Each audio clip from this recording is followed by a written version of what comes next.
that the sessions would be enlightening. So whenever I'm given a topic, I try and find a word that tries to drive in the essence for mostly trainees, because it's a workshop. So you will see over the next 15 to 20 minutes, I've been given 30 minutes, but I usually finish pretty much earlier of the time allotted to me.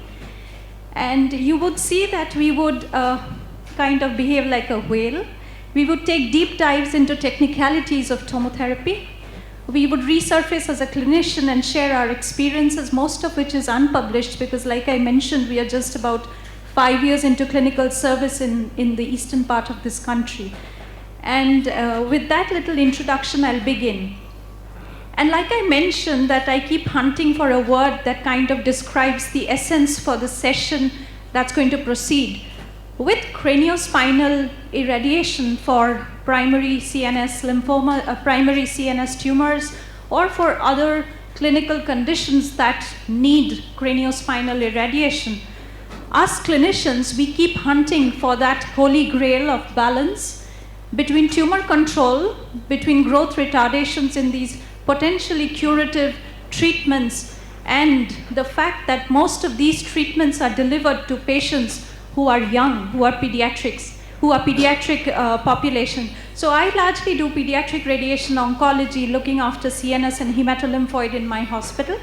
I'm on the way of giving up gynae services to a new colleague who's joining us in the month of June. And so the word that defines the essence of the next 20 minutes for all of us is light. You know, light is something that is all pervasive for all of us students here. It pervades every system in the universe. Very similarly, radiation morbidity pervades everything. So it's very essential for centers who commission new techniques, for centers who commission high-end techniques, to prospectively document doses, prospectively see what's happening to growing population of children, justify its use, and then move ahead. So we will be flitting around in this presentation, like I said, between technicality, between revisiting cadaveric anatomy, CT anatomy, and then looking at core tomotherapy plannings, plan evaluations, and we will share with you our very, very initial experience. So I would begin with my disclosures, and there are quite a few. To set up pediatric radiation services in Tata Medical Center, I've received grants from UICC, from insurance companies in the country to buy a number of dosimeters, from the Tata Medical Trust in Mumbai is financial disclosures. And of course, I cannot deny my intellectual funding from my previous institutes in Mumbai, Professor Siddharth Laskar. Dr. Sareen is there in the audience today. Dr. Laskar I mentioned because I learned a lot of pediatrics from him. And of course, I cannot but not mention Nicole and Professor Chris Willett in Duke, under whom I trained for advanced pediatric services. So coming to helical tomotherapy. Helical tomotherapy is a method of radiation therapy, like all of us know. It's a rotating X-ray beam source. And it's nothing but semantics. It's an amalgam of words, tomotherapy plus radiation therapy, first coined by Rock Mackey and his team in 1993. Tomotherapy in its serial format, actually, like all of us know with the Nomos and the Peacock systems, preceded intensity modulated radiotherapy. And one of the basic driving rationale for tomotherapy is its coupling with a very superior image-guided radiotherapy technology. And, but there is, of course, a flip side. You know, coming from a busy center, we know how difficult it is in terms of personnel training, in terms of time that all of us have to devote, and cost. So all of us who are trainees or who are practicing high-end radiation therapy has to strike a balance. In our department, the department structure is such that we have only 2 functioning accelerators, of which one is a tomotherapy machine. So I cannot take extended appointment times for the patients that we treat in order to, you know, remain on amicable terms with my other colleagues. Coming to craniospinal irradiation, a very quick old slide because we must go back to history to see what's happening. So the concept was first advanced by none other than the better half of Professor Ralston Patterson, is Madam Edith Patterson, treated 27 patients of medulloblastomas that resulted in a 3-year survival of nearly 65%, which was extremely impressive in those days.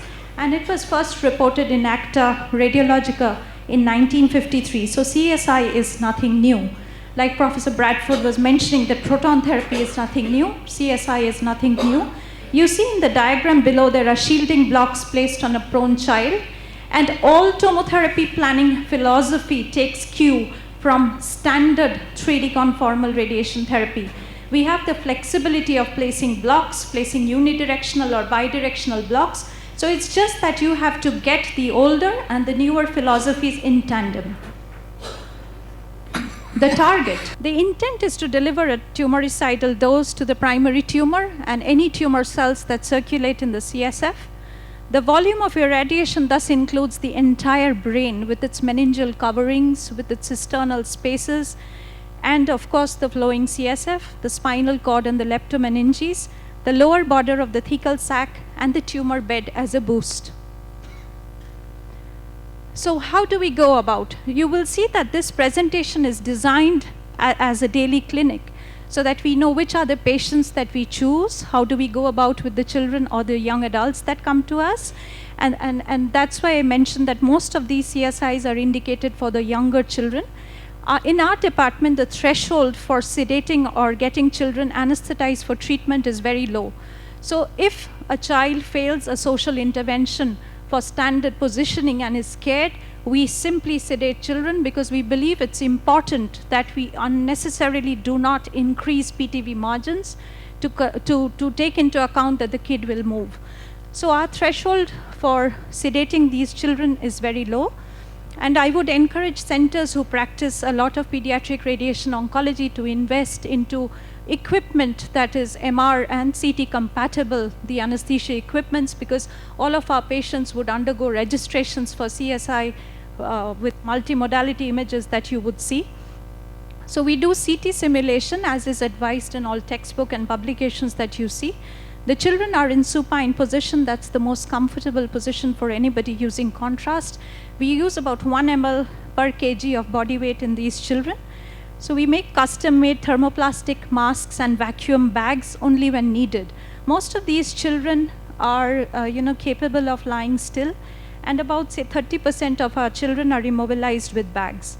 The CT size spacings are 2.5 millimeters from vertex to mid-thigh, and we use the Varian Eclipse system for target delineation and OAR voluming.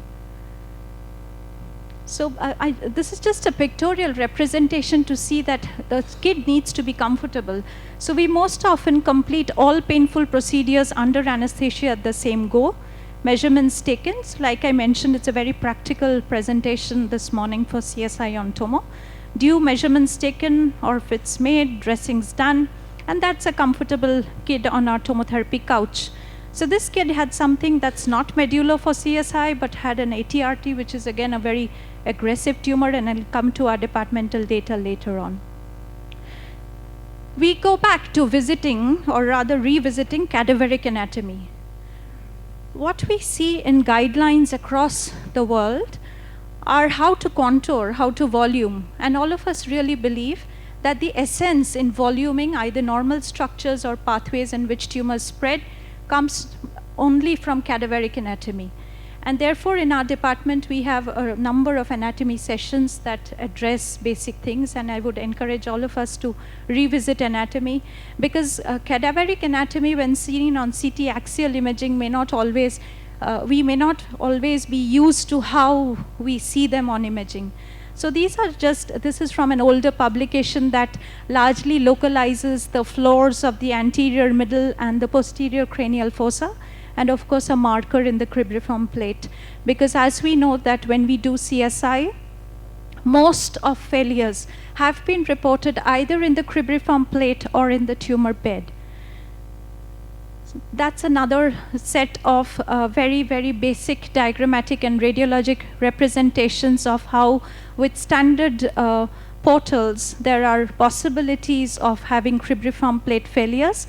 And we have very crisp documents from the French group that look at where the blocks should be placed in 3D conformal radiotherapy.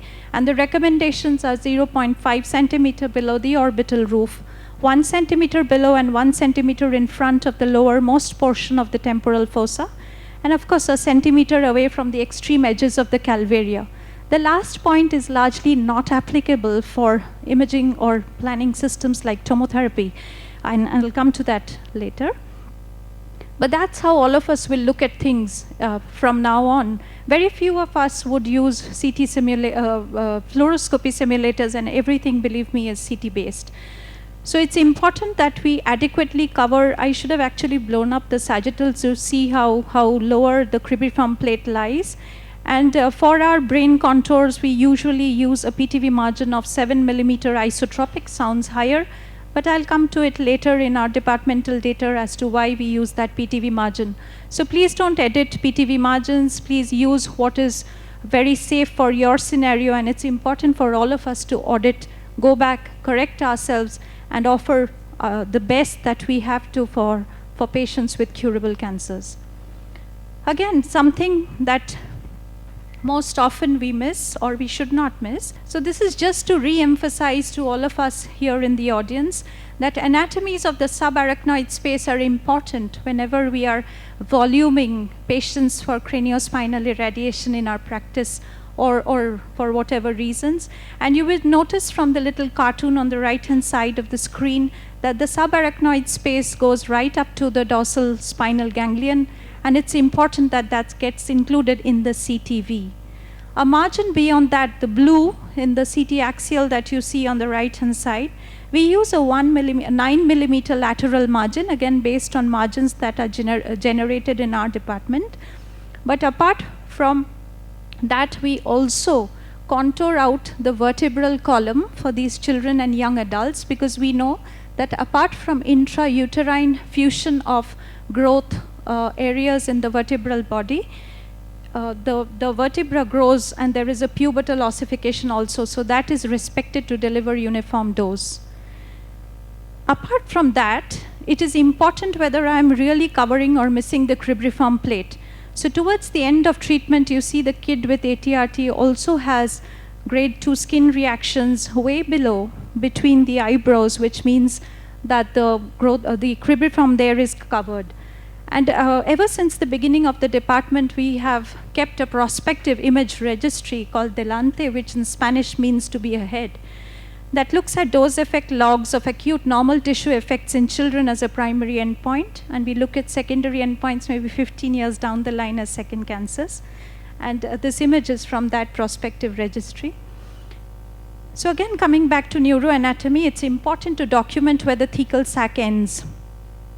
And like I have learned in TMH Hospital, Mumbai, where I trained before, that it's important to look at the MRI and see exactly where the thecal sac ends before you contour. So be careful in spinal contouring. Like for this child, you would see on the left-hand side that the thecal sac ends at the middle of S2, and that's where the CTV goes down to. So across the patients that we've treated in our department, majority of these children, there are 37 pediatric patients who've been treated with CSI. Majority of the sacs have been ending somewhere in proximity of the S2 vertebra, but we've had a range. So there was a kid where it ended at L5S1, so these are important, otherwise unnecessarily we'll be irradiating pelvic structures. If we go down, irradiate normal structures unnecessarily, and that's kind of a 95% distribution for the CSI plan. But I would tend to agree with Dr. Bradford that yes, protons may be a tough competition for the thing, or no competition at all maybe. So helical tomotherapy planning driven by dose-based objectives, like we mentioned. Associated penalties and region of interest-based weighting factors are important. And as we see more and more patients being planned, we go back to more and more core physics papers to see how that balance is being struck. Minimum and maximum dose values is something that we clinicians often guide our physicists to put in with respective penalties. And of course, sensitive structure objectives have to be put in. DVH-based prescription is the core for any tomotherapy planning system, because it is a hard constraint, which means that the system will meet that constraint. An optimized plan is rescaled a number of times till this constraint is met. And therefore, as physicists and clinicians, we have to be very logical in putting in these penalties, priorities, and constraints. Otherwise, we will be trapped in local maxima and minima of the calculating system and never achieve something that you really want to deliver. So it's important that in such situations, we take a few steps back, re-evaluate, put in new parameters, and start iterations again. For earlier versions of the tomotherapy planning system, version 2 and earlier, it was possible that overlapping structures were not properly calculated, but it's eliminated in the newer versions that we currently use, the 5.1 and above. So DVH statistics usually completely reflect what's happening in overlapping structures, but it's always useful for us to be careful. So imaging, image guidance is a big buzzword, and it's important to evaluate our own practice. So imaging in the tomotherapy system, there are arc-shaped xenon detectors. That's again core technicality. But what I want to mention here is the quality of imaging is good.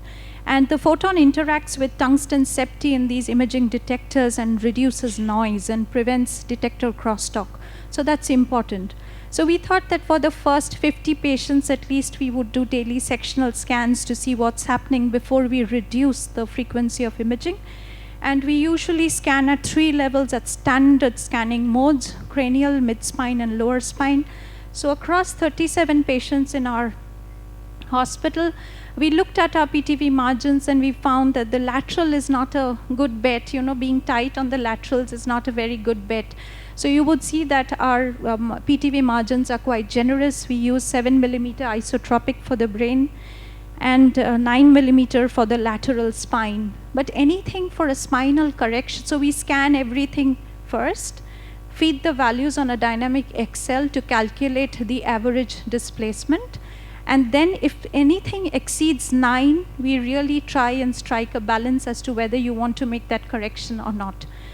So in-room time is again another big issue. So depending on the fan beam width, the imaging, the setting up of these children, it's important for us to plan optimally to reduce imaging frequency. So as soon as we reach the 50 patient target, we will look at reducing frequencies. We'll image first 3 days, apply those shifts and treat. And on the days that we don't image, like I said, we'll apply the average of those and maybe check once or twice a week. So acute toxicities. So if you look at craniospinal plan evaluations per se, before I look at acute toxicities, it's nothing new.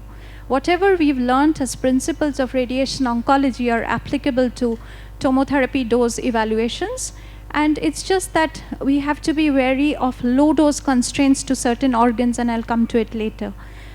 So between August 2010 and June 2016, I chose till June 2016 because I wanted at least a 6 months follow-up of the last patient that I'm presenting this afternoon. Median follow-up very less, so it's very difficult to talk on cause-specific and other survivals. Maybe later on we would look at that. 37 children underwent CSI on helical tomotherapy unit. We don't have the tomo edge. We don't have the system where the craniocaudal penumbra can be reduced, but maybe in our future expansion we could look at getting the advanced system.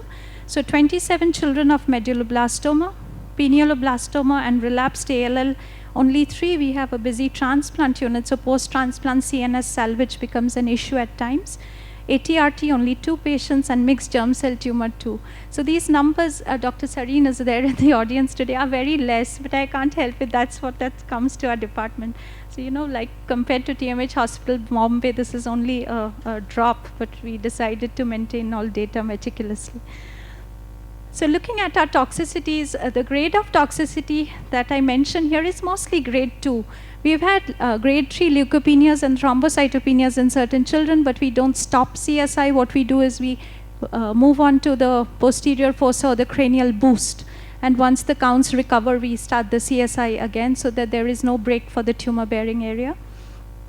So all acceptable toxicity mostly, but what is again surprising is the lack of acute radiation pneumonitis, because all of us were really scared that we would land up giving low-dose baths to the lung, which we really do. But the incidence of acute radiation pneumonitis, in spite of being very careful to sniff around for has not really yielded any. But the drawback of this is I really haven't looked at serial PFTs for the first few patients, although we are doing that now. And the values that we use for our dose calculations have come from lung cancer and Hodgkin's disease. And the optimization objectives have been very standard, nothing new.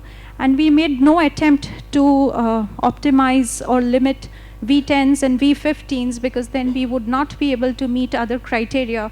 Because if you look at a complete set of contours in our department, like everything is contoured. So if I block everything, I will not be able to get doses into where we want it to be.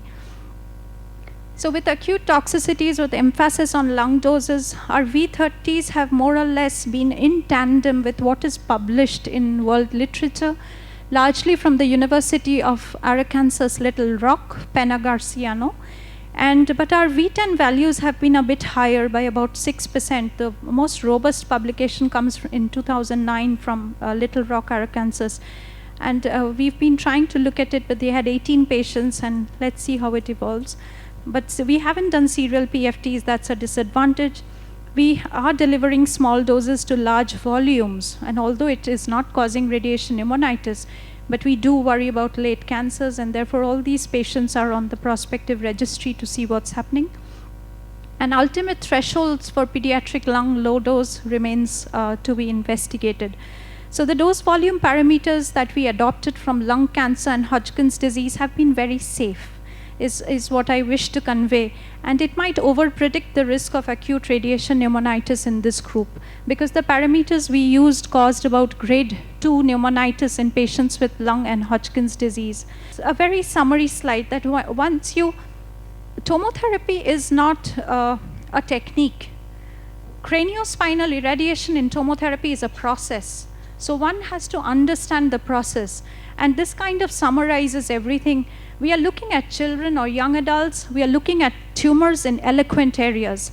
And I really don't have to iterate that posterior fossa remains an eloquent area. We've seen what happens when there is extensive posterior fossa injury. So tumors in eloquent areas, growing children, magnafield treatments, high-end technology, one needs to close the loop. Image registration needs to remain as a core. We've kind of standardized the fusion for the cranial part. The spine remains a challenge for us. And most often I fall back on high quality CT data sets to look at the dorsal spinal ganglion rather than trying to waste time on fusing MR at different levels of the spine. So after image registration, we look at metrics for uniform radiation therapy planning in terms of evaluating very critically dose volume histograms and reporting them and getting them doubly checked by a second physicist who's there on the system looking at pediatric CSI.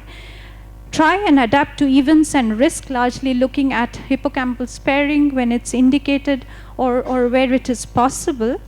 And of course, correlating doses or skin doses with late small morbidities like alopecia. But you know, this kid is kind of 3.5 years on follow-up with this patchy hair growth, and occasionally his schoolmates teach him. And in children, dose-effect relationships are not very well defined, so we try and look at areas which receive higher dose and try and correlate photographically. And finally, in our data set, we've not had cribriform plate failures yet. We've had tumor bed failures. And in one of the ALL patients who went into a post-transplant salvage did achieve a CNS negative status. But like we know, CNS failures are harbingers of marrow failures in hematolymphoid malignancies, and the kid finally died of a refractory marrow disease. So it's important for us to assess and develop predictors and models in any milieu, and that's what we look at over a period of time. So the DVH remains nested in the continuum of care, especially for evaluating planning, craniospinal and tomotherapy, and all of us need to visit those volume histograms in a very, very meticulous fashion. What surgical margins are to the completeness of surgery, DVH evaluations are to the complete evaluation of radiotherapy plans. So I kind of come to this end of a scientific deliberation, and believe me, that processes cannot be in place but for the help of your colleagues, who are most often your friends, your staff, pediatric oncology support from the medicine services, our administration, because we keep asking for money to develop services in radiation oncology, and of course the kids that we treat. So that's the group song the kids deliver during a certain time of the year in our hospital, and we don't let them be hindered by drips and infusions that they are on. So there are some memories that hits one in the gut, and I'm glad that they do. So this is a photograph of my training days in SGPGI Lucknow, a mother praying by the bedside. So believe us that algorithms, DVHs, and policies apart, the children that we treat must have a reason to smile. And that's very much in tandem with what Dr. Reddy's made here, that a child is destined to grow with absolute freedom. Thank you.